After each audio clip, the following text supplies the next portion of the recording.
Ey, to'xtang, qanaqa haydovchisiz? Ko'rmayapsizmi? Piyodalar yo'lagidan o'tyapman. Men-ku bir amallab haydovchini to'xtatib qoldim. Ammo poytaxtimizda ro'y bergan avtohalokatda piyodalar yo'lagidan o'tayotgan ayol kishini ayol haydovchi urib yubordi. Jarohatlangan bemor esa shifoxonaga olib kelinganligi aytilmoqda. Shifoxonamizga murojaat qilgan navbatdagi bemor piyodalar yo'lagidan o'tayotganda ehtiyotsizlik sababli avtomashina turtib yuborgan. Cobalt rusumli avtomashina. Bosh miya kompyuter tomografiya o'tkazilganda bemorda peshona sohasiga subarachnoidal qon quyilish tashxisi qo'yildi va bemor bo'limga yotqizilib, hozirda konservativ muolaja olmoqda.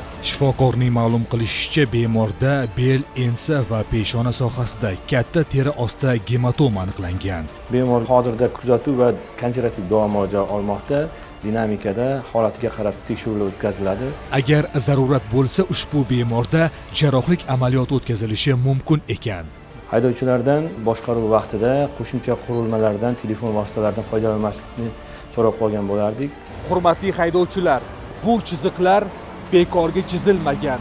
Svetofor yo'l belgilari bejiz o'rnatilmagan. Shunday ekan, barchamiz rioya qilishga majburmiz.